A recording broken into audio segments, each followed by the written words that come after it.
पद्मापुर खुली खदान बंद करने की मजबूरी या साजिश? चालू खदान में कहां से आया क्लियरेंस का मुद्दा? कामगार संगठन ने उठाए वेकोली के नियत पर सवाल। वेकोली चंद्रपुर क्षेत्र की पद्मापुर ओपन कास्ट कोयला खदान को फॉरेस्ट क्लियरेंस के नाम पर बंद करने के इस अचानक फैसले से वेकोली कर्मियों में हड़कंप मच गया है। जबकि अभी खदान में 60 से 70 लाख टन कोयला मौजूद होने का दावा कामगार संगठन ने किया है। पिछले कई वर्षों से यह खदान सुचारू रूप से चालू रहने के बाद अब अचानक यह फॉरेस्ट क्लियरेंस का मुद्दा कैसे आया, इस पर आश्चर्य व्यक्त करते हुए कामगार संगठन ने इस खदान को निजी हाथों में देने की साजिश बताया है।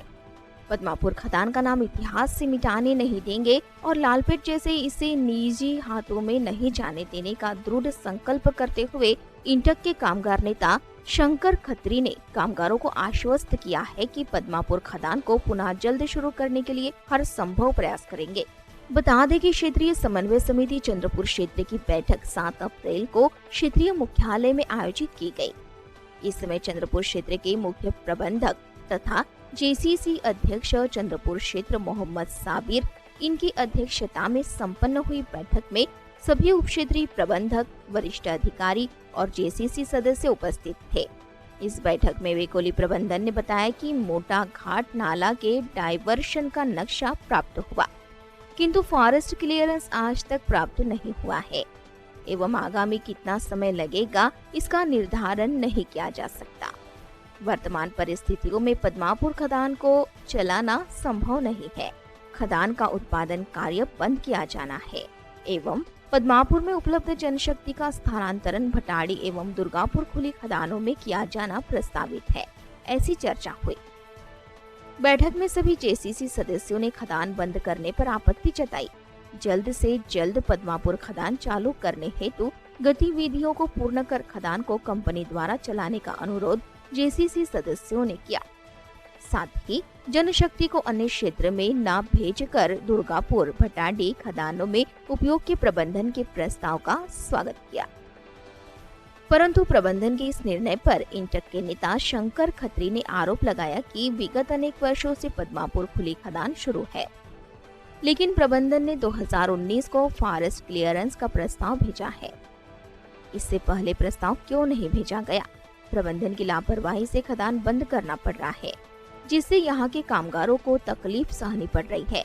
सुचारू रूप से चल रहे खदान में बीच में क्लियरेंस का मुद्दा कहां से आया? कहीं इसे निजी हाथों में जाने की साजिश तो नहीं है? इस खदान की स्थिति कहीं लालपेट जैसी तो नहीं करेंगे? ऐसे कई सवाल वेकोली के प्रबंधक के बारे में उठ रहे हैं। उन्होंने कामगारों को आश्वस्त किया कि जल्द से जल्द पद्मापुर खदान को पुनः चालू करने के लिए प्रयास किए जाएंगे। इस संदर्भ में इंटक कामगार संगठन के नेता शंकर खत्री ने जानकारी दी। मैं राष्ट्रीय कोयला खदान मजदूर संघ इंटक सचिव के नाते जिम्मेदारी से आपको बताना चाहता हूं कि अभी हम पद्मापुर ओपन कास्ट के टाइम ऑफिस के पास तमाम सब साथियों के साथ खड़े हैं।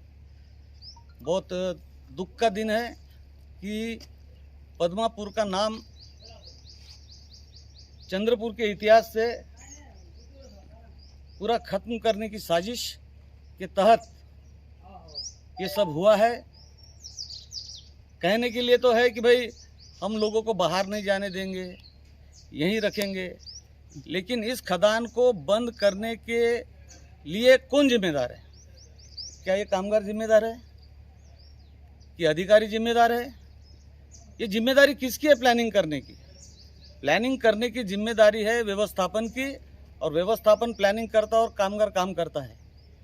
आज इस खदान में विगत 6 महीने से हम लोग इंटक की तरफ से प्रयास कर रहे कि ये खदान कैसे चालू रखी जाए, इसका प्रयास हम लोगों ने किया।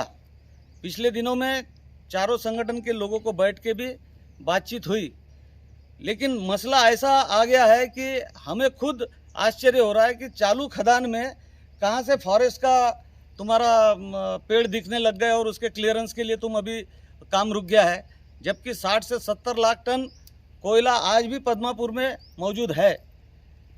आप मोटा घाट नाले के पीछे लगे कि मोटा घाट नाला मिलेगा और किटाड़ी का पुनर्वसन होगा। ये बहुत बड़ा प्रोग्राम है, बड़ा लंबा कार्यक्रम है, लेकिन ये जो हमारे हाथ में जो था, आपने 2019 में क्यों इसके क्लियरेंस के लिए भेजा? उसके पहले क्यों क्लियरेंस नहीं कराए? आज खदान के बीचों बीच फॉरेस्ट आ जाता है और आप अचानक चारों यूनियन को बुला के कल आपने जेसीसी के माध्यम से मीटिंग ली है। मीटिंग में आपने पूरा तय कर दिया कि क्या क्या होने वाला और क्या क्या नहीं होने वाला है।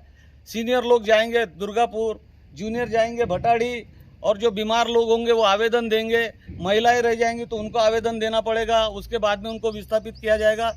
ये तमाम सारी चीज़ें चारों संगठन के साथ तय हुई और उसके पश्चात यहाँ के महाप्रबंधक, क्षेत्रीय महाप्रबंधक ने हमें टेलीफोनिक मैसेज दिया कि आप भी 4 बजे आ जाइए, हम आपसे बात करना चाहते।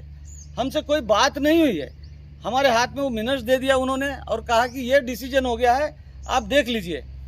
अब ये बताइए कि एक बड़ी संगठन को छोड़कर ये मीटिंग होना और ये पॉलिसी मैटर पे डिस्कशन होना और निर्णय होना, ये कहाँ तक सही है? अगर चारों यूनियन को बिठा के बात किया है तो हमको भी बुलाते, साथ में बैठते। पिछले दिनों में हम 5 लोग गए थे मिलने, 5 को बुलाया था। हड़ताल का जब मामला है तो 5 को बुलाते हो, और खदान बंद करने का तुम्हारे तरफ से जब मामला रहेगा तो 4 को बुलाते हो।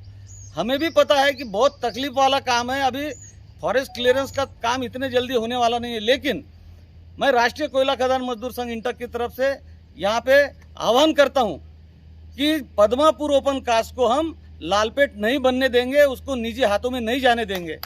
इस प्रकार से आज हमारे एशिया के रीजनल सेक्रेटरी अपूर्वा मैडम आई थी यहाँ पर, जो इंडस्ट्री हॉल की रीजनल सेक्रेटरी है। हमारे राष्ट्रीय कोयला खदान मजदूर संघ के एसक्यू जमा साहब यहाँ आए थे पद्मापुर में, और उसके साथ साथ WCL के महामंत्री के सिंह जी भी थे। और ये तमाम लोगों के सामने आज ओल्ड टाइम ऑफिस में जमा साहब ने ये जाहिर आह्वान किया है कि पद्मापुर का क्लियरेंस जल्द से जल्द चालू करके यहाँ के जो हमारे कामगार है, स्थायी कामगार, उन्हीं के हाथ में ये पद्मापुर खदान हम सौंपेंगे। इस प्रकार का आह्वान वो करके गए हैं। और हम भी चाहते हैं कि तमाम यहाँ के कामगार साथी है अब ये न समझे कि ये खदान तो चली गई हमारे हाथ से। अगर हम लोग पूरी ताकत से अगर लगे रहेंगे तो हमारे यहाँ के लोकप्रिय खासदार है, हमारे लाडले पालक मंत्री विजय वडेट्टीवार जी है, हम उनके पीछे लगेंगे, उनके पास जाके इसके लिए हम लोग याचना करेंगे कि भाई हमारी खदान चालू करो, पद्मापुर खदान। हम पद्मापुर खदान का नाम चंद्रपुर के इतिहास से मिटने नहीं देंगे और निजी हाथों में जाने नहीं देंगे।